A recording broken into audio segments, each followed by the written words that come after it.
Bonjour.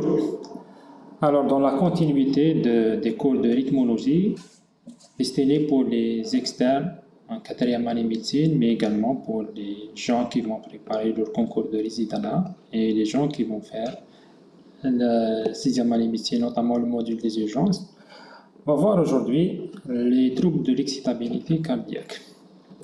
Alors, c'est quoi ce trouble de l'excitabilité cardiaque? Alors, en gros, à chaque fois qu'il y a un rythme qui est différent du rythme sinusal, on l'appelle une arythmie ou bien un trouble du rythme. Alors, classiquement, les troubles du rythme, ça comportait et les troubles de la conduction et les troubles de l'excitabilité. Avec le temps, on a eu tendance à réserver ce terme de trouble du rythme au trouble de l'excitabilité cardiaque.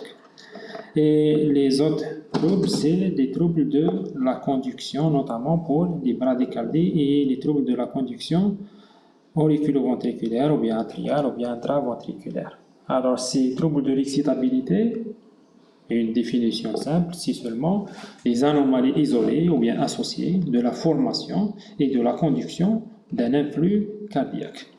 Alors, les mécanismes, c'est soit un hyperautomatisme d'un groupe cellulaire ou bien d'une cellule myocardique. Alors, ça, hyperautomatisme, il est soit dans le tissu de genèse, ou bien dans le tissu nodal, ou bien dans le tissu spécifique, ou bien c'est un automatisme anormal dans le myocarde indifférencié. Le troisième mécanisme, c'est un mécanisme de réentrée, soit c'est une micro ou bien une macro-réentrée. Alors, pour qu'une arythmie se voit, bien se déclenche, Kummer a mis trois conditions. Alors, la première condition, c'est un substrat arythmogène. Donc, on doit avoir un groupe cellulaire qui y a au moins un hyperautomatisme, ou bien un automatisme anormal, ou bien un circuit de réentrée. Alors, ce substrat arythmogène, il est soit secondaire à une lésion anatomique, ou bien à une anomalie électrophysiologique. La deuxième condition, ce sont les facteurs modulateurs péjoratifs. Généralement, c'est le système nerveux autonome. La troisième condition pour qu'une arythmie se déclenche, c'est la gâchette ou bien la chose qui va déclencher cette arythmie. Généralement, c'est une extrasystole ou bien c'est une décharge adrénergique. Alors, on a l'habitude de classer les arythmies selon le siège de cette arythmie. Soit elle est atriale, généralement, c'est les extrasystoles auriculaires, les tachycardies sinusales inappropriées, la fibrillation auriculaire, le flux atrial ou bien les tachycardies atriales, soit focales, soit multifocales. Soit elles sont d'origine jonctionnelle, c'est-à-dire que ce sont les extrasystoles jonctionnelles ou bien les tachycardies jonctionnelles. On a la maladie de Bouvray ou bien les tachycardies réciproques. Par réentrée, on va voir tout ça par la suite. Soit, j'ai oublié de mettre là, soit elles sont d'origine ventriculaire, notamment on a les tachycardies ventriculaires, les fibrillations ventriculaires, les torsades de pointe qui sont une forme particulière des tachycardies ventriculaires et le flux ventriculaire à partir d'une certaine fréquence. On a également l'habitude de classer ces arythmies selon la sévérité, soit c'est des arythmies bénignes qui ont des symptômes comme ça mineurs, généralement ce sont les extrasystoles, soit auriculaires, soit jonctionnelles, soit ventriculaires, ou bien généralement les tachycardies jonctionnelles, ou bien parfois c'est des tachycardies atriales, la tachycardie sinusale est inappropriée. Parfois elles sont sévères, elles sont pourvoyeuses d'une instabilité hémodynamique, c'est-à-dire qu'elles peuvent avoir une décompensation cardiaque, mais ce qu'on craint le plus, c'est le risque de mort subite d'origine cardiaque secondaire à ce problème rythmique. Donc, on va voir les troubles du rythme selon le siège. On va commencer par une extrasystole ou bien l'extrasystole auriculaire. Alors, c'est quoi cette extrasystole auriculaire? C'est tout simplement l'activation des oreillettes par un foyer auriculaire qui n'est pas sinusal. Donc, sur l'électrocardiogramme, ça va se représenter par une onde de P' dont la morphologie qui est généralement différente de l'onde de P, sauf dans certaines situations où le foyer est proche du nœud sinusal, donc on peut avoir une morphologie qui se rapproche de l'onde de P normale. Mais ce qui définit l'extrasystole, c'est cet aspect de prématurité, c'est-à-dire c'est un battement ou bien c'est une déflexion qui vient avant le moment où on attend la déflexion normale de l'onde de P sinusale. Donc ça va différer la prématurité, mais également la morphologie et l'axe de cette onde de P. Cette onde de P' va cheminer vers les ventricules par les voies de conduction normales, donc elle va donner un QRS qui généralement ressemble au QRS d'origine qui est secondaire à une activation sinusale. Parfois, il est un peu modifié, c'est ce qu'on appelle les aberrations ou bien les troubles de la conduction intraventriculaire qui sont tachycardie dépendants ou bien qui sont bradycardie dépendants. La deuxième situation, ce sont les tachycardies atriales. Alors, dans cette situation des tachycardies atriales, on a trois, comme ça, trois gros axes qui se dégagent. Alors, la première des choses, c'est quand on a un foyer ectopique qui décharge d'une manière anormale. Alors, celui-là, ça va nous donner ce qu'on appelle les tachycardies atriales focales. Alors, on va voir une onde de P qui est différente de l'onde P sinusale, qui va se répéter. Regardez ici, qui va se répéter. Elle va décharger à une certaine fréquence. Et puis, cette onde de P, elle a toujours la même morphologie. Et on va voir un retour net à la ligne isoélectrique. Alors, ce que vous voyez ici, on voit que ça retourne nettement à la ligne isoélectrique. Alors, dans cette situation, on parle de tachycardie atriale focale.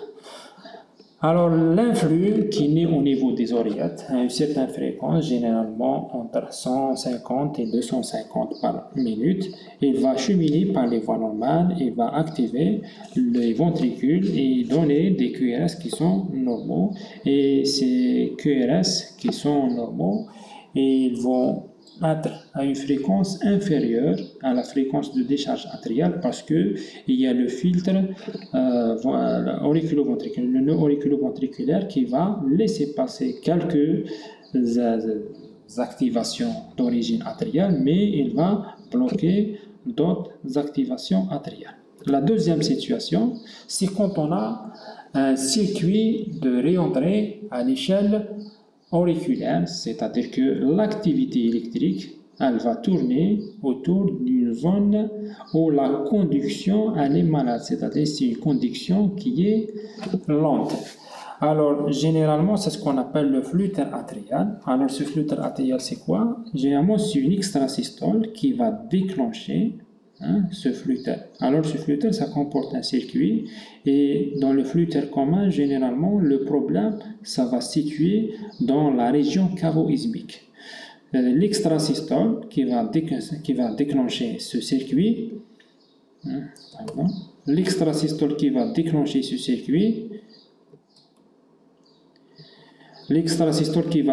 ce circuit, elle va activer les oreillettes dans le sens de haut en bas, c'est-à-dire ça va suivre ce sens-là. Quand ça arrive ici, ça va se ralentir, puis quand ça sort de cette région cavo-ismique, elle va trouver les cellules auriculaires qui sont sorties de leur période réfractaire, donc ça va l'activer. Donc ça va spiriniser, ça va tourner autour de cette région cavo-ismique, c'est-à-dire c'est une activité continue, une activation continue, mais qui est organisée des oreillettes. Ça va vous donner un aspect de la ligne isoélectrique comme ça, en battement d'aile ou bien en toit d'usine, avec, regardez, là on est dans les dérivations inférieures, c'est-à-dire on est quelque part là en train d'enregistrer. Alors on va avoir une petite positivité, d'accord, c'est ça, c'est cette activation, puis on va avoir une négativité traînante, c'est-à-dire le flux qui va fuir la dérivation vers le toit de l'oreillette droite, mais également vers l'oreillette gauche.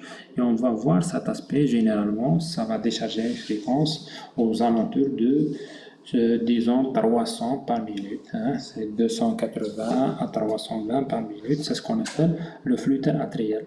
La conduction vers les ventricules, ça va passer par les voies normales, quand il n'y a pas de faisceau accessoire, donc ça va donner un QRS qui ressemble au QRS qui est originaire d'une activation par les voies sinusales, avec un blocage de certaines ondes F de flux terre, c'est-à-dire il va laisser partir quelques-unes et il va bloquer d'autres. Généralement, la conduction, ça va se faire en 2 pour 1, c'est-à-dire pour 2 ondes F de flux terre, une elle est conduite et l'autre elle est bloquée. Et ce qu'on va remarquer aussi, c'est que le QRS va se raccorder au-dessus de la ligne isoélectrique. Il va se raccorder à ces ondes de flux terre. La troisième situation, c'est comme si on avait la combinaison des deux premiers mécanismes, c'est-à-dire qu'on va avoir de nombreux foyers ectopiques qui vont battre d'une manière anarchique et également des circuits, mais plutôt des circuits de micro-réentrée à l'intérieur des oreillettes, plutôt de macro-réentrée. Donc, ce qui va donner une activation chaotique, anarchique des oreillettes, c'est ce qu'on appelle la fibrillation auriculaire. Alors, cette activation anarchique, elle est à l'origine d'un aspect particulier de la ligne de base. C'est que cette ligne de base, elle va se manifester sous forme de trémulation de cette ligne de base, soit c'est une trémulation à grosse maille comme ça, elle arrive à s'organiser dans des circuits un peu de macro-réentrée, mais également parfois, cette trémulation de la ligne de base, elle est à peine distinguible, c'est-à-dire on arrive à peine à la distinguer, c'est ce qu'on appelle la FA à petite maille. Ce qui est important dans cette situation, c'est que il y a une disparition de l'onde de P sinusale. La deuxième des choses, cette onde de P, elle est remplacée par une activation anarchique des oreillettes, représentée par une ligne de base comme ça qui est complètement chaotique. Et la chose également la plus importante, c'est que la réponse ventriculaire, elle est irrégulière. La forme des QRS, elle est semblable aux QRS qui sont d'origine sinusale, mais le problème, c'est que il y a une irrégularité complète de cette réponse ventriculaire à se stimuler au niveau atrial.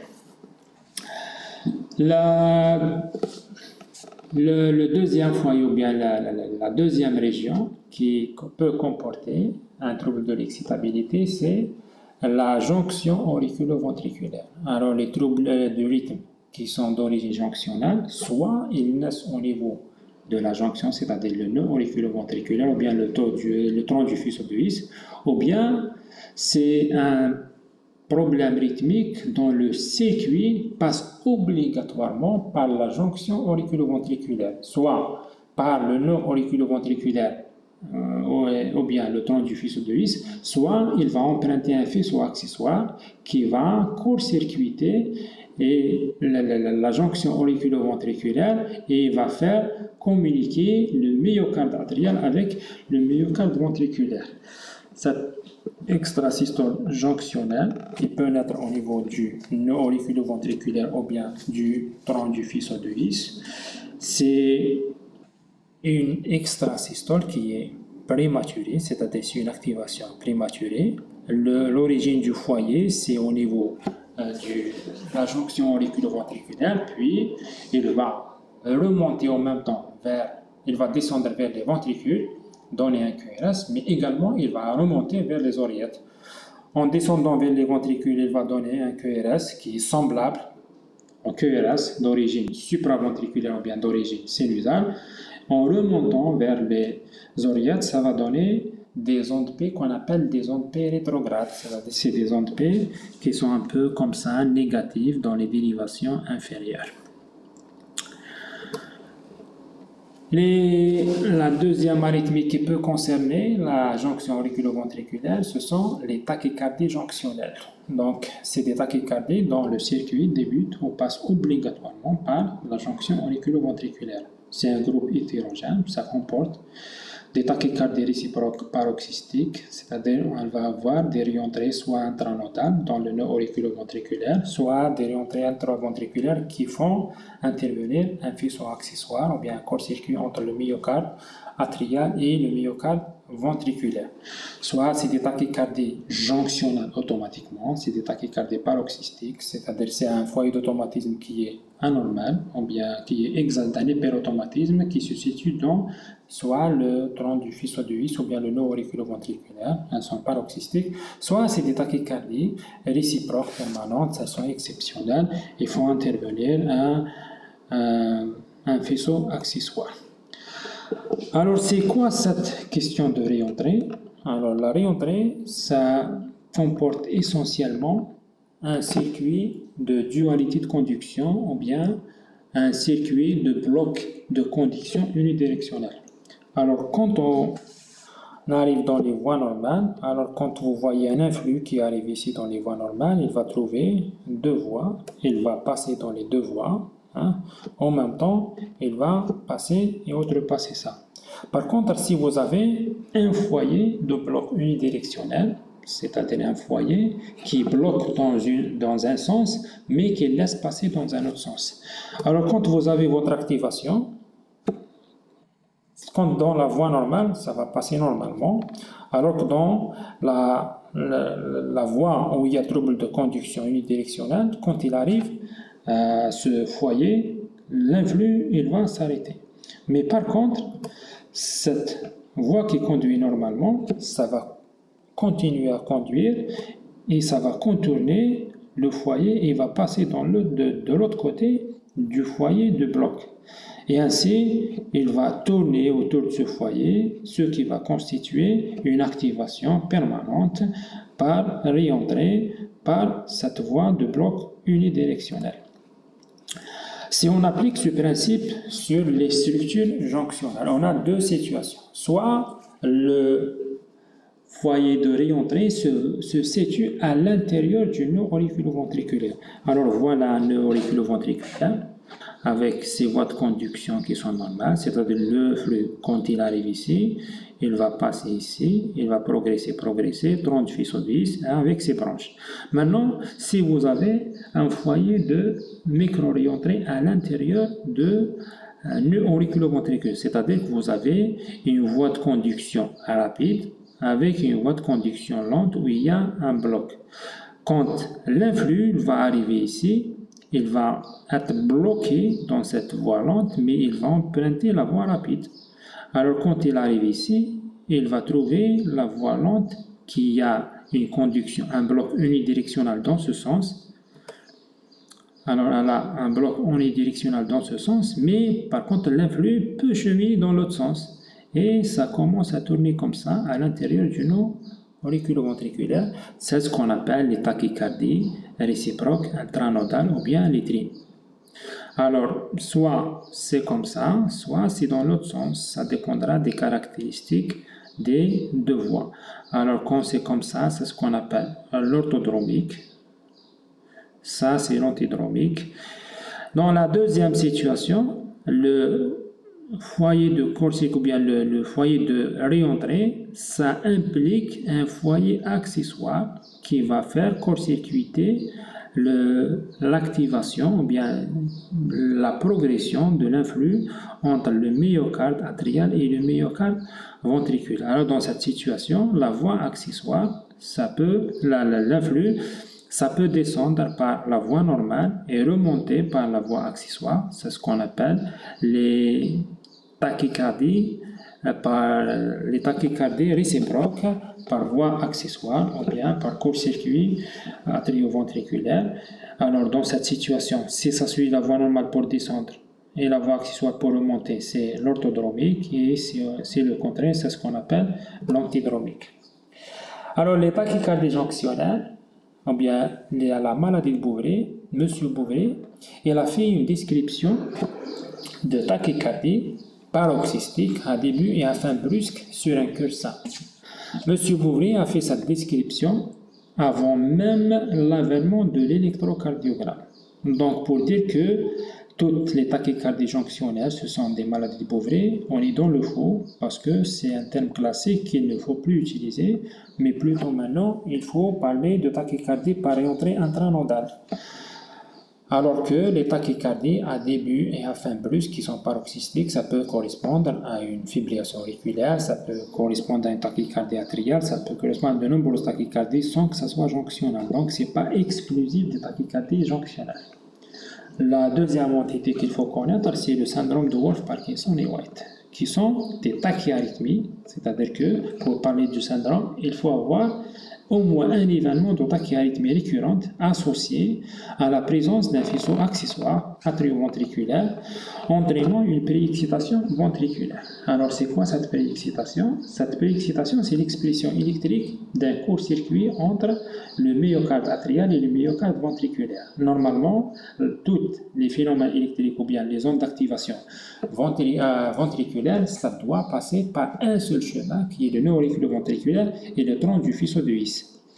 Donc, il n'y a aucune jonction musculaire entre les oreillettes et les ventricules. Parfois, il arrive qu'il y a quand même comme ça un pont comme ça qui est anormal, qui va joindre le myocarde atrial et le myocarde ventriculaire et peut conduire. Dans cette situation, l'activation des ventricules, c'est-à-dire le passage de l'activation atriale vers les ventricules, ça peut emprunter deux voies, soit la voie normale, auriculo-ventriculaire au tronc du faisceau de His, soit la voie accessoire, qu'on appelle généralement le faisceau de Kent. Donc, sur l'électrocardiogramme, la préexcitation ventriculaire elle est définie par, premièrement, un PR qui est court, généralement inférieur à 120 millisecondes, un QRS qui est large, surtout au niveau de la base, qui est supérieur à 120 millisecondes, mais surtout, on doit avoir un empattement initial du pied du QRS. C'est ce qu'on appelle une onde de delta. Puis par la suite, on va avoir des anomalies de repolarisation qu'on appelle la discordance appropriée entre l'onde T et delta. C'est-à-dire c'est l'onde de T, la polarité de l'onde T qui va s'opposer à la polarité de l'onde de delta. À l'étage ventriculaire, on peut avoir des extrasystoles ventriculaires, c'est-à-dire que c'est des battements ventriculaires ou bien une activation ventriculaire dont l'origine se situe au niveau des ventricules, soit sur le tissu du hispurculier, soit au niveau du myocarde ventriculaire indifférencié. Là, dans cette situation, c'est une activation prématurée des ventricules qui va avoir une morphologie différente de la morphologie d'un QRS supraventriculaire. Alors, regardez ici, le QRS qui est d'origine supraventriculaire, sinusale, on voit une onde P, on voit un QRS qui est fin, avec une onde T comme ça, généralement. Alors, regardez ici, comme ça. Puis, l'extrasystole, vous voyez bien qu'il n'y a pas d'onde P avant, et vous voyez bien que le QRS, il est lâche avec des troubles secondaires de la repolarisation. C'est-à-dire que la dépolarisation, elle s'y fait d'une manière anormale, de telle sorte que la repolarisation, elle va se faire d'une manière anormale. L'autre trouble du rythme qui peut concerner les ventricules, ce sont les tachycardies ventriculaires. Alors, grossièrement comme ça, ces tachycardies ventriculaires, ce sont des tachycardies qui sont régulières, qui sont larges, généralement qui sont supérieures à 140 millisecondes. Mais on a quand même des tachycardies ventriculaires dont les QRS ils sont plus fins, supérieurs à 120 millisecondes, voire même entre 110 et 120 millisecondes. Ces tachycardies, généralement, elles sont monomorphes dans la plupart du temps, elles sont monomorphes, c'est-à-dire on a un seul aspect du QRS qu'on va voir à une fréquence entre 200 et 280 par seconde associée à une dissociation auriculo-ventriculaire. Cette tachycardie, elle est soit non soutenue quand la durée elle est inférieure à 30 secondes, donc une fréquence supérieure à 100, voire même il y a des auteurs qui parlent de 120 pour exclure un peu des aspects particuliers de RIVA qu'on voit à la phase aiguë d'un infarctus du myocarde. Alors, pour qu'on parle de tachycardie ventriculaire, généralement, la tachycardie ventriculaire, par définition, c'est la succession de nombreux extrasystoles, minimum 3 extrasystoles. On a le droit de parler de tachycardie ventriculaire. C'est-à-dire que quand on a sur un ECG une salve de 3 extrasystoles ventriculaires qui sont groupées comme ça, on a le droit de parler de tachycardie ventriculaire. Maintenant, elle est soutenue elle est non soutenue si elle est inférieure à 30 secondes, et elle est soutenue si la durée elle est supérieure à 30 secondes, ou bien elle a nécessité une cardioversion avant 30 secondes parce qu'elle a été mal tolérée sur le plan hémodynamique. Donc, on peut avoir l'origine de la TV, c'est-à-dire on peut arriver à définir de quelle région myocardique des ventricules est née sa TV selon la durée du QRS, selon son amplitude et selon son aspect et également selon l'axe de ce QRS. Alors voilà un exemple d'une tachycardie ventriculaire. Alors regardez l'aspect, hein, vous avez une onde de P, un QRS qui est secondaire à l'onde P, puis vous avez un QRS qui est différent, un autre QRS qui est différent, un autre QRS qui est différent. Là, on est en droit de parler d'une tachycardie ventriculaire. Hein, regardez, même si les QRS ne sont pas, disons, de la même morphologie, hein, mais on voit là bien, c'est un complexe de fusion entre un QRS qui est normal et le QRS de l'extrasystole ventriculaire. Donc là, on est en droit de parler d'une tachycardie ventriculaire. Là également, on peut parler d'une tachycardie ventriculaire. Regardez. Hein. Alors si on regarde bien, alors vous avez au moins, là c'est un QRS de fusion. Là vous avez premier, deuxième, troisième. Là vous avez également un QRS de fusion. Là un peu de fusion comme ça. Hein, donc, on est en droit de parler d'une tachycardie ventriculaire.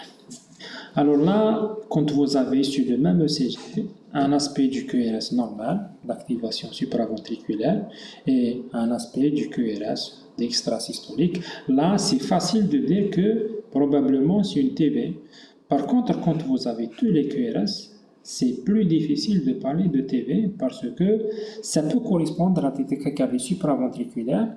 Puis, l'activation ventriculaire, on va avoir des QRS qui sont comme ça élargis, secondairement à une aberration qui est dépendante de la tachycardie. C'est-à-dire que la tachycardie, tellement que les branches intraventriculaires du faisceau du is Purkinje, elles sont un peu malades, ou bien pour leurs caractéristiques électrophysiologiques, le fait de les bombarder comme ça, on va les bloquer. Donc on va avoir des tachycardies supraventriculaires associées à des troubles de la conduction intraventriculaire qui sont des aberrations secondaires au bombardement de ces structures par les stimulations supraventriculaires.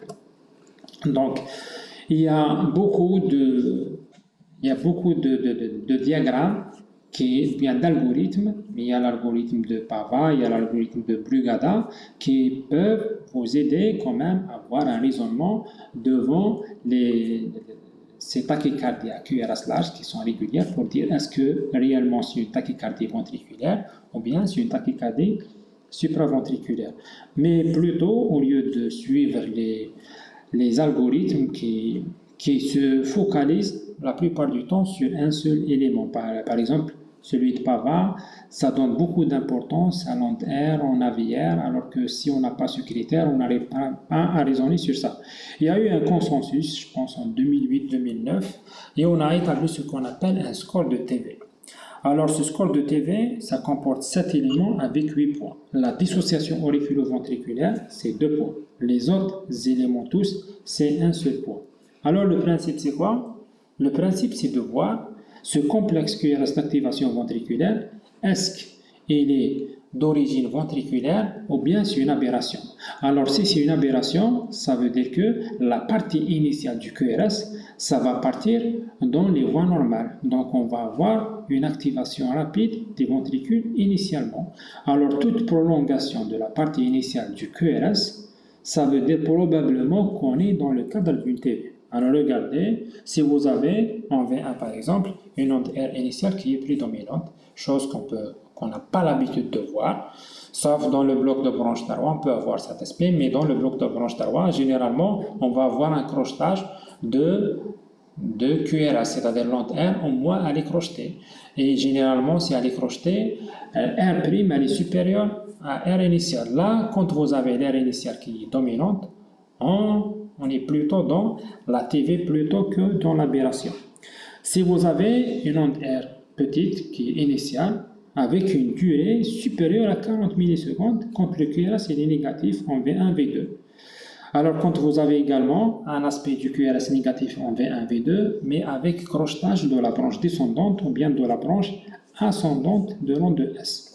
Si vous avez en arrière, on n'a pas l'habitude d'avoir une onde R initiale, mais si on a une onde R initiale en arrière, on est plutôt dans la TV que dans l'aberration. Vous avez également l'autre critère qui est le temps d'inscription de l'onde R ou bien le nadir de l'onde S en D2 qui est supérieur à 50 millisecondes. Classiquement, c'est ce qu'on appelle la déflexion intrinsèque, c'est-à-dire on va avoir la durée depuis le début du QRS juste à la dernière onde R, le sommet de la dernière onde R en D2 ou bien le sommet de la dernière onde S en D2 si elle est supérieure à 50 millisecondes. Avant que ça change de polarité, là on est plutôt dans une tachycardie ventriculaire plutôt que dans une aberration. Également, si vous avez un QRS monophasique de V1 à V6. Qu'est-ce que ça veut dire monophasique? Ça veut dire que soit vous avez une positivité exclusive, soit vous avez une négativité exclusive. Vous n'allez jamais avoir un phénomène, c'est-à-dire dans la même dérivation, une onde positive qui est R et une onde négative qui est S. C'est-à-dire qu'on ne peut pas avoir un aspect RS ou bien un aspect QR dans ces dérivations, en plus de la dissociation auriculoventriculaire. Alors, quand vous avez plus de 3 points, vous êtes sûr que c'est une TV. Si vous avez 0 points, c'est une TSV. Maintenant, si vous avez 1 point, ou bien 2 points, là, c'est pas encore réglé, donc il faut se rabattre sur autre chose.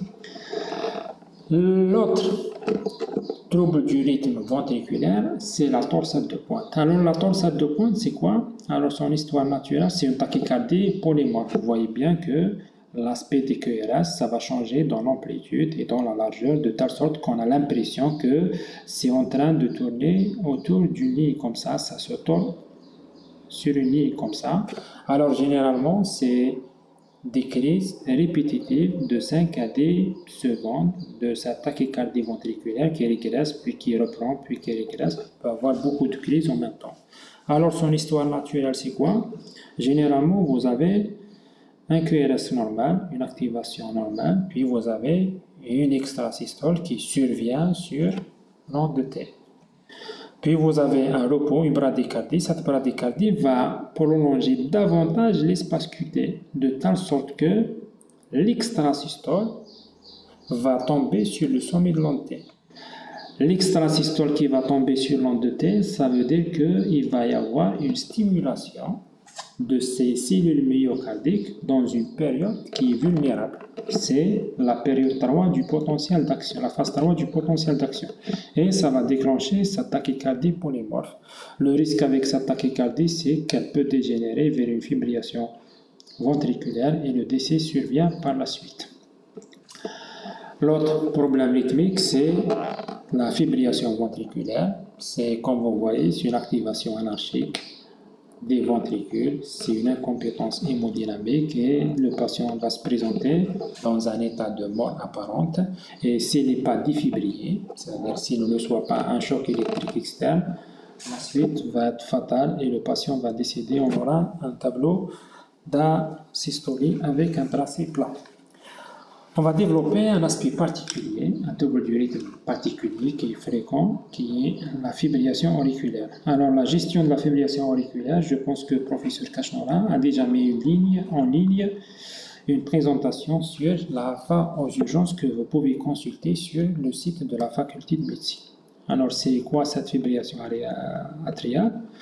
Alors, c'est une tachycardie atriale, ça veut dire que l'origine de ce trouble du rythme est au niveau auriculaire. Alors, ça se fait par une activation rapide et anarchique du myocarde auriculaire. Alors, cette activation, elle est secondaire à de nombreux circuits de micro-réentrée ou bien de multiples foyers ectopiques dans les oreillettes. Et dernièrement, on parle même au niveau de l'origine des veines pulmonaires qui sont recouverts par un muscle myocardique qui, dans ces situations, je vais anticiper un peu, les thérapeutiques d'ablation, ça donne très bien dans ces situations-là. C'est le trouble du rythme le plus fréquent, ça va toucher 1 à 2% de la population générale. L'incidence et la prévalence augmentent avec l'âge, de telle sorte qu'on va avoir 10% des patients après 80 ans, ils vont avoir une fibrillation auriculaire. Alors le pronostic, il est dominé par le risque endogène. Donc, la AFA est à l'origine de 20 à 30% de tous les AVC ischémiques. Il y a un risque hémodynamique tel que l'insuffisance cardiaque et la dysfonction ventriculaire gauche, c'est-à-dire que la AFA peut aggraver une cardiopathie et la déstabiliser en la mettant dans le tableau d'une insuffisance cardiaque, mais également le fait que la AFA qui survient sur un cœur qui est même sain, si elle persiste, comme ça avec des fréquences ventriculaires élevées, elle va provoquer une dysfonction ventriculaire gauche. C'est ce qu'on appelle les cardiomyopathies rythmiques ou bien les cardiomyopathies tachycardie dépendantes.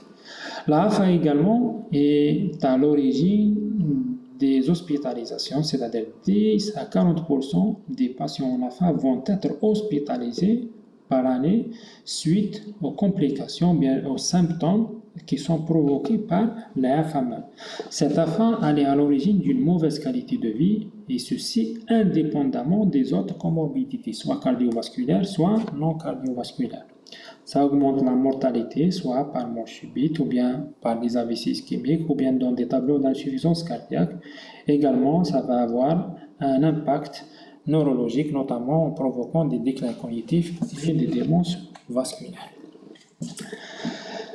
La classification de l'AFA, ça obéit à la loi d'Épée, c'est-à-dire qu'on la classe en fonction de son caractéristique clinique et de sa survenue.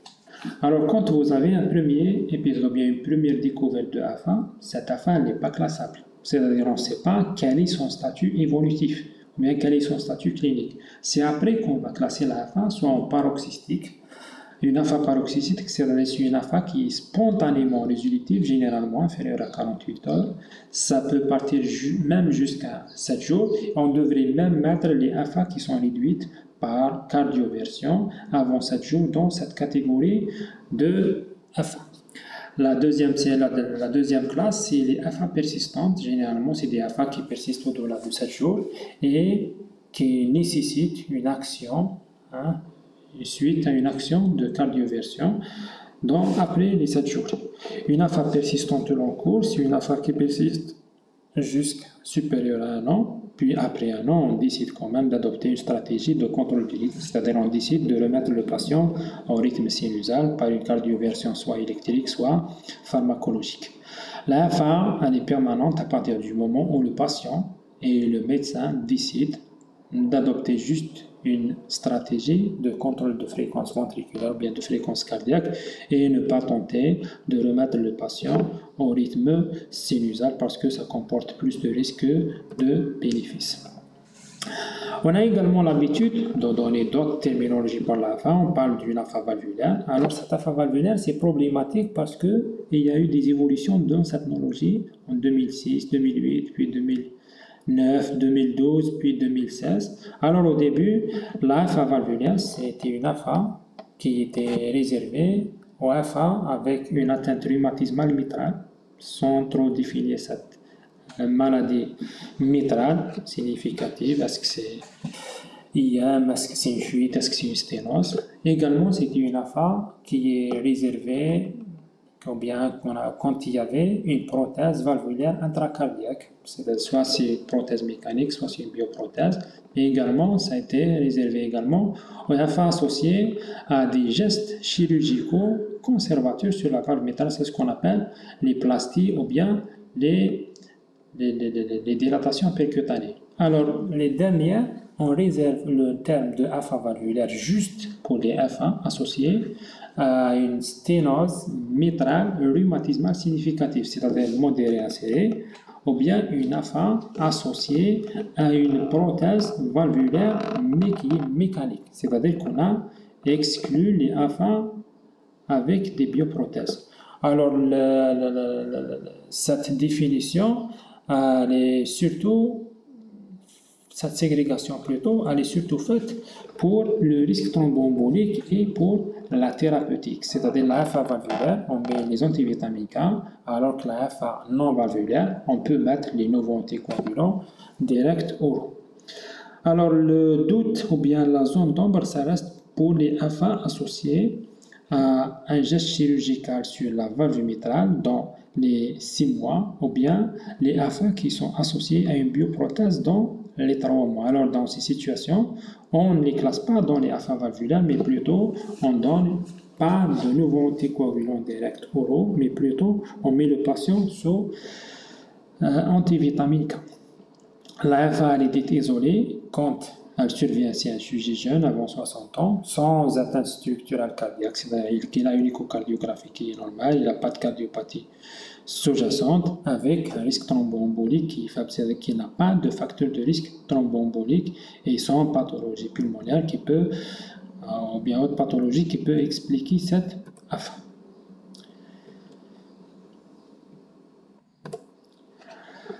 Alors, est-ce qu'on peut parler réellement d'une étiologie de l'AFA? Je pense qu'on ne peut pas parler de ça parce que on a deux situations. Soit il y a des facteurs prédisposants principaux ou bien il y a des facteurs précipitants. Alors, les facteurs prédisposants sont l'hypertension artérielle, c'est la première cause de l'AFA dans le monde, le diabète, les cardiomyopathies, c'est-à-dire les atteintes du myocarde ventriculaire, les atteintes valvulaires, mitrales et tricuspides, les bronchopneumopathies pulmonaires, le syndrome d'apnée de sommeil et de l'obésité. Les facteurs précipitants principaux, c'est-à-dire des facteurs qui vont déclencher la AFA et vont donner des AFA, c'est-à-dire paroxystiques ou bien des AFA aigus, c'est l'hyperthyroïdie, l'alcoolisme, les infarctus du myocarde, les situations post-opératoires pour une chirurgie cardiaque ou bien pour une autre chirurgie, les drogues ou bien les stimulants, l'alcool ou bien les autres stimulants, notamment la cocaïne, les péricardites, les embolies pulmonaires, les infections et les sepsis.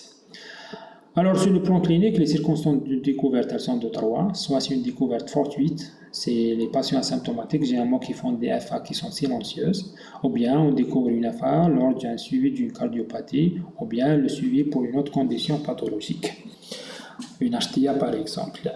La deuxième situation, c'est quand les FA est symptomatique, les premiers symptômes, ce sont des palpitations, surtout quand ça rentre dans le cadre du syndrome tachycardie-bradycardie, ou bien ce qu'on appelle le syndrome de maladie rythmique de l'oreillette.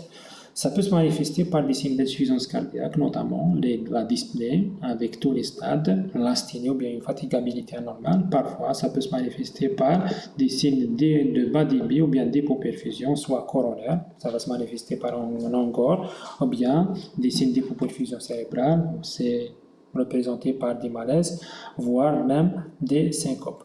Ou bien ça peut se manifester, ou bien ça peut se découvrir dans un tableau de complications, notamment les accidents emboliques, notamment les accidents vasculaires cérébraux, ou bien les accidents emboliques périphériques, et des tableaux d'insuffisance cardiaque aiguë, notamment le tableau dramatique d'un œdème aigu pulmonaire. Alors l'évaluation de l'AFA ne nécessite pas une référence à l'urgence que si le patient présente soit une instabilité hémodynamique, une congestion pulmonaire, c'est un œdème aigu pulmonaire, ou bien une ischémie myocardique active. L'évaluation, ça va comporter de caractériser le type clinique de l'AFA. C'est-à-dire, est-ce que c'est une AFA paroxystique, est-ce que c'est une AFA persistante, est-ce qu'elle est permanente. Il faut évaluer la sévérité, y compris son effet sur la qualité de vie du patient, mesurer la pression artérielle et la fréquence cardiaque. Il faut essayer de déterminer l'étiologie et les causes qui sont réversibles pour les régler. Puis, il faut évaluer le risque thromboembolique et les risques hémorragiques. Alors, l'évaluation et les investigations, ça va se faire par un examen physique. Généralement, s'il n'y a pas de cardiopathie sous-jacente, on va juste trouver des battements du cœur qui sont irréguliers avec un pouls qui est irrégulier et d'amplitude variable. Le CG, ça va comporter essentiellement une absence de ronde de paix qui est remplacée par une fibrillation, bien une tribulation de la ligne de base avec des espaces RR qui sont complètement irréguliers. La biologie, il faut demander un bilan de base, c'est-à-dire il faut demander les électrolytes, la créatinine, la fonction rénale, l'estimation du débit de filtration glomérulaire, un bilan thyroïdien, la TSH ultrasensible et les hormones thyroïdiennes pour voir est-ce qu'il y a une hyperthyroïdie ou pas, la formule, l'anémie qui risque d'aggraver cette affaire, les éléments de classe et les enzymes hépatiques. L'échographie transthoracique, c'est dans le cadre d'évaluation. Est-ce qu'il y a une cardiopathie sous-jacente? Est-ce qu'il y a un retentissement de l'infarct? Notamment, il faut apprécier la taille de l'oreillette gauche et rechercher une valvulopathie. La radiographie pulmonaire, c'est rechercher une pneumopathie qui peut déclencher une infarct ou bien une congestion pulmonaire qui peut compliquer une infarct dans le cadre d'une insuffisance cardiaque. Alors, les examens complémentaires, c'est au cas par cas. C'est un peu demander une épreuve d'effort, mais généralement, l'épreuve d'effort n'est pas trop demandée, sauf si on suspecte une coronaropathie sous-jacente ou bien pour évaluer la réponse ventriculaire au repos et à l'effort sous traitement. Parfois, on est amené à demander un monitoring ambulatoire, c'est-à-dire un auto-ECG, un enregistrement de 24 heures.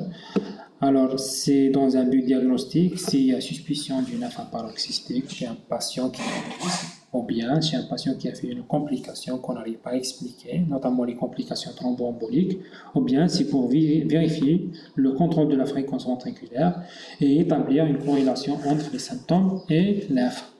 L'échographie transœsophagien, généralement à la recherche d'un thrombus dans l'auricule, dans le but d'une cardioversion. Alors, le risque thromboembolique, c'est ce qu'on appelle le CHA2-VASc, le risque CHA2-VASc. Alors, c'est insuffisance cardiaque ou bien congestive heart failure. H, c'est hypertension, c'est en anglais. Généralement, c'est une hypertension soit traitée, soit qui n'est pas traitée. C'est des chiffres tensionnels au moins 2 reprises qui sont supérieurs à 140 mm de mercure pour la systolique et 90 mm de mercure pour la diastolique. L'âge, quand c'est supérieur à 75 ans, c'est multiplié par un facteur de 2. Vous avez le diabète, vous avez le S qui est le stroke ou bien c'est l'AVC ischémique ou bien l'AIT ou bien un accident thromboembolique périphérique, c'est un facteur qui est multiplié par 2. V, c'est maladie vasculaire avérée, c'est-à-dire que soit c'est un patient qui a une AOMI ou bien une atteinte vasculaire ou bien qui a des plaques sur l'aorte ascendante. Alors l'âge supérieur entre 65 et 74 ans, c'est un facteur de 1, puis il y a le sexe féminin. Alors voilà, le risque thromboembolique devient significatif à partir de 2. Devient vraiment significatif, il existe, même si le CHA2-VASc est à 0 ou bien il est à 1, mais ça devient très significatif à partir de 2. Regardez, ça multiplie par 4 le risque d'AVC quand ce risque il est ajusté en pourcentage année. Donc, c'est un score qui est supérieur à 2, il faut tout faire pour anticoaguler le patient. Si c'est inférieur à 0, bien c'est 0, bien inférieur à 1, là on peut ne pas anticoaguler le patient. Quand c'est 1, c'est vraiment au cas par cas, c'est-à-dire qu'il faut discuter avec le patient pour voir les modalités de l'anticoagulation et les contraintes à l'anticoagulation, est-ce qu'il peut être anticoagulé ou pas. Quand on donne un traitement, il faut voir les contre-indications à ce traitement ou bien le risque encouru par ce traitement.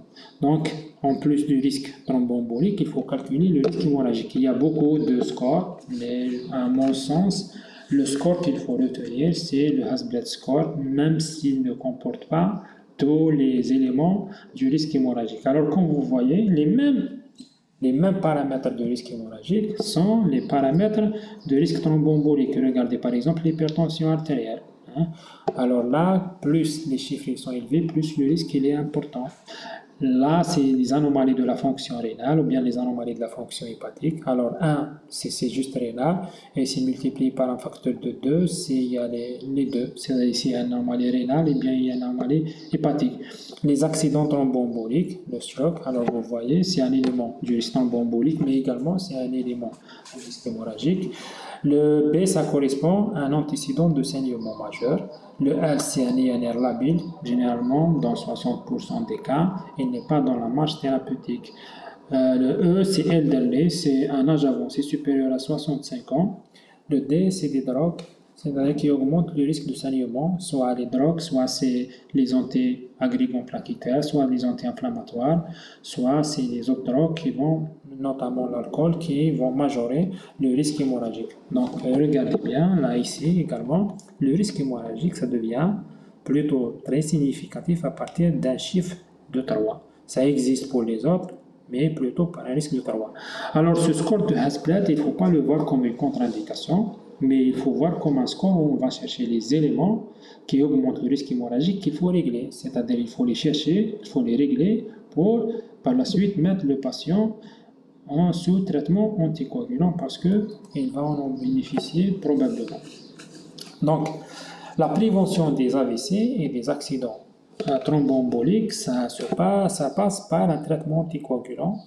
Il faut donner soit les antivitamines K avec un INR cible entre 2 et 3, soit les nouveaux anticoagulants directs oraux, le dabigatran, l'apixaban et le rivaroxaban. Alors, il faut bien savoir que le dabigatran il est moins hémorragique que le rivaroxaban. Et l'apixaban, apparemment, il est également moins hémorragique que le rivaroxaban.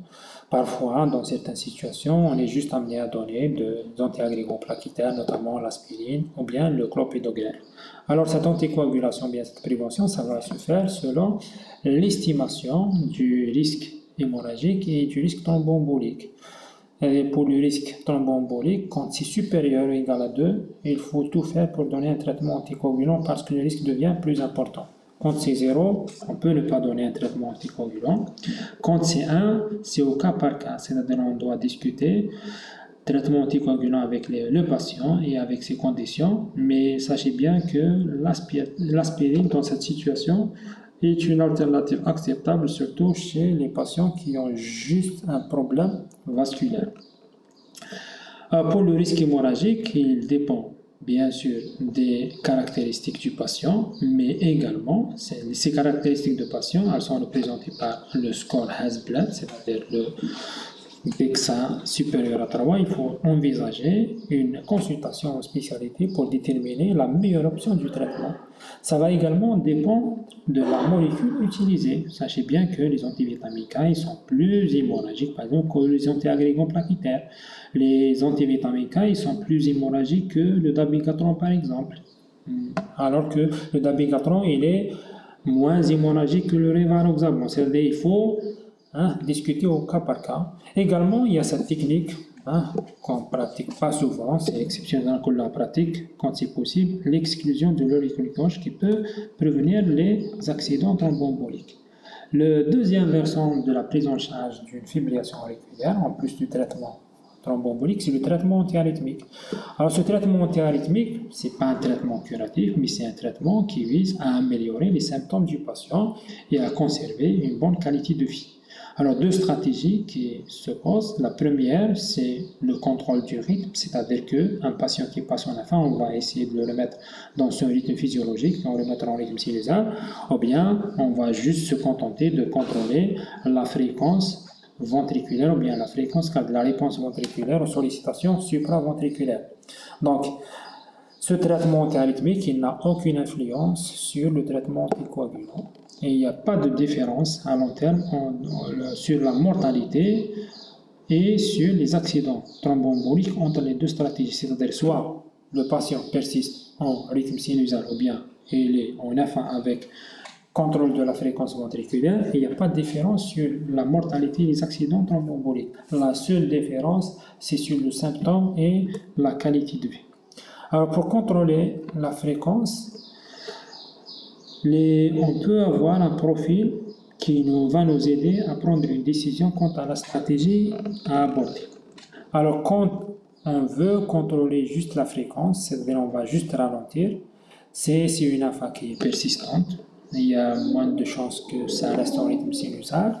C'est une AFA qui est peu symptomatique chez un sujet âgé parce que le risque de récidive est important. Quand il y a une hypertension artérielle, quand le patient n'a pas fait d'antécédent d'insuffisance cardiaque congestive, ou bien quand il y a eu échec d'un traitement antiarythmique antérieur, ou bien on va avoir les préférences de patient. Par contre, certaines situations nous incitent plutôt à contrôler le rythme et remettre le patient en rythme sinusal, surtout quand c'est une AFA qui est paroxystique. Quand c'est un premier épisode de AFA, quand c'est une AFA qui est vraiment symptomatique, qui gêne le patient, quand c'est un sujet jeune, en absence d'hypertension artérielle, et quand il y a un antécédent d'insuffisance cardiaque congestive clairement exacerbé par le passage en fibrillation auriculaire, ou bien il y a eu Il n'y a pas eu de traitement antiarythmique qui a échoué chez ce patient, ou bien si le patient préfère raisonnablement d'être remis en rythme sinusal. Alors, ce contrôle du rythme, ça va se faire par une cardioversion. Alors, on a deux cas de figure. C'est un patient qui vient pour une F1, soit la F1 à la durée moins de 48 heures, soit la F1 à la durée plus de 48 heures. Alors, la première des choses qu'il faut voir, c'est l'instabilité hémodynamique. Une F1 qui a moins de 48 heures, avec une instabilité hémodynamique, là, on ne cherche pas à comprendre. On fait un choc électrique externe, même sans anticoagulation, sans un risque majeur. Maintenant, s'il y a possibilité d'anticoaguler le patient par une héparine non fractionnée ou bien une HBPM, en péricardioversion, c'est-à-dire juste avant la cardioversion ou bien juste après la cardioversion, il vaut mieux le faire, surtout si le risque est élevé de faire un accident vasculaire cérébral. Par la suite, si le patient est remis en rythme sinusal, on doit le mettre minimum sous traitement anticoagulant pendant 4 semaines, puis par la suite, on va décider de l'anticoagulation ou pas selon le score de Chatzwas et selon le risque hémorragique. Maintenant, quand la F1 elle est inférieure à 48 heures, mais le patient il est stable sur le plan hémodynamique, alors dans cette situation, on peut tenter une cardioversion électrique ou bien pharmacologique sans anticoagulation. C'est avant 48 heures, vous voyez bien. Ou bien, c'est le risque il est important de faire un AVC, il vaut mieux anticoaguler le patient avant de faire cette cardioversion, soit sous HNF ou bien SPPM, ou bien c'est une cardioversion déféré avec au préalable une anticoagulation pendant les 3 semaines par les antivitaminiques ou bien parfois par le dabigatran. Maintenant, si la F1 elle est supérieure ou égale à 48 heures, ou bien la durée de la F1 elle est inconnue. Bien sûr, il faut toujours regarder est-ce qu'il y a une instabilité hémodynamique ou bien une stabilité hémodynamique.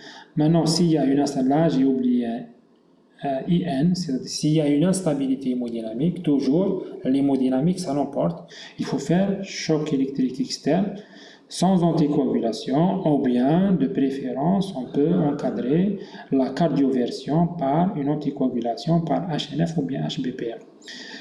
Également, si on arrive quand même à avoir une stabilité hémodynamique sous traitement médical, il est mieux préféré de déférer la cardioversion, si possible, après 3 semaines d'anticoagulation. Maintenant, si le patient est stable sur le plan hémodynamique et la F1 aller de plus de 48 heures, il vaut mieux faire une cardioversion déférée en sécurisant soit après une échographie transœsophagienne qui va vérifier l'absence d'un thrombus dans l'oreillette gauche, soit c'est une cardioversion après 3 semaines d'anticoagulation par les antivitaminiques ou bien le dabigatran. Puis par la suite, si le patient est remis en rythme sinusal, on va poursuivre quand même l'anticoagulation minimum pendant 4 semaines, puis on va discuter l'anticoagulation selon la stratification du risque thrombembolique et la stratification du risque hémorragique. Sinon, on peut arrêter l'anticoagulation après 4 semaines s'il n'y a pas de facteur de risque thrombembolique majeur. C'est aussi le Chatzwas qui est inférieur à 2.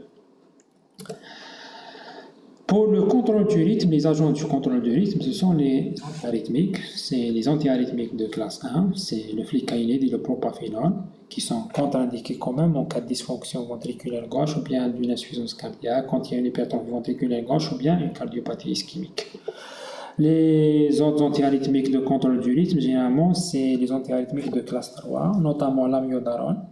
Elle n'a pas de contre-indication majeure, mais plutôt le problème avec cette molécule, c'est les effets secondaires qui sont majeurs, qui peuvent se manifester tôt ou tard par des effets secondaires quand même assez conséquents, notamment des effets sur la thyroïde, sur les poumons avec une possibilité d'une fibrose pulmonaire. Il y a des problèmes cutanés avec des problèmes au niveau de la peau, de photosensibilisation. Il y a beaucoup d'autres problèmes, notamment des problèmes oculaires. La deuxième molécule de classe 3, c'est-à-dire c'est un bêta-bloquant, mais qui a plutôt les propriétés de classe 3, c'est le sotalol qui est contre-indiqué en cas de dysfonction VG sévère ou bien en cas d'insuffisance cardiaque avec un risque accru de torsade de pointe. L'autre technique pour remettre en rythme sinusal, c'est l'ablation par cathéter. Généralement, c'est des sujets relativement jeunes, inférieurs à 80 ans, avec une AFA qui est symptomatique. Au moins, on a tenté un traitement antiarythmique qui n'était pas efficace ou bien qui était mal toléré. Quand la AFA est paroxystique ou bien persistante avec des épisodes qui sont de courte durée et en absence de cardiopathie sous-jacente, on accepte quand même une cardiopathie sévère. C'est-à-dire qu'on peut tenter même quand il y a une cardiopathie modérée. Les agents de contrôle de la fréquence ventriculaire. Alors, les objectifs, c'est d'avoir une fréquence ventriculaire de repos inférieure à 100 battements par minute, voire même inférieure à 70 battements par minute. Les meilleurs traitements dans ces situations, ce sont les bêta-bloquants, surtout chez les coronariens, ou bien quand il y a une insuffisance cardiaque ou bien une dysfonction ventriculaire gauche. Alors là, on a beaucoup de médicaments, l'aténolol, le bisoprolol et la liste est longue. Également, on a les anticalciques bradycardisants, les deux qui sont connus, c'est le diltiazem et le verapamil. Il faut faire attention parce qu'ils sont contre-indiqués quand il y a une dysfonction du gène, c'est notamment une fraction d'éjection inférieure à 40%. L'autre traitement, c'est la digoxine. La digoxine qu'on peut utiliser comme traitement ralentisseur, c'est tout à fait acceptable. Les autres antiarythmiques, on peut les utiliser avec une possible association en fonction de la réponse clinique et de la réponse électrique aux traitements antiarythmiques qui vont ralentir la fréquence cardiaque. À une situation particulière, ce qu'on appelle le traitement antiarythmique intermittent, ce que les Anglais appellent le pill in the pocket, c'est une alternative à un traitement antiarythmique quotidien. Ça peut se donner chez un patient qui est symptomatique avec des épisodes de AFA qui sont peu fréquents mais prolongés. Le traitement, c'est soit le flécaïnamide. Le flécaïnamide, c'est une dose de 200 à 300 mg en une ou plusieurs doses, ou bien le propafenol, le 450 à 600 mg en une seule dose. Je vous remercie, j'espère que j'ai été clair.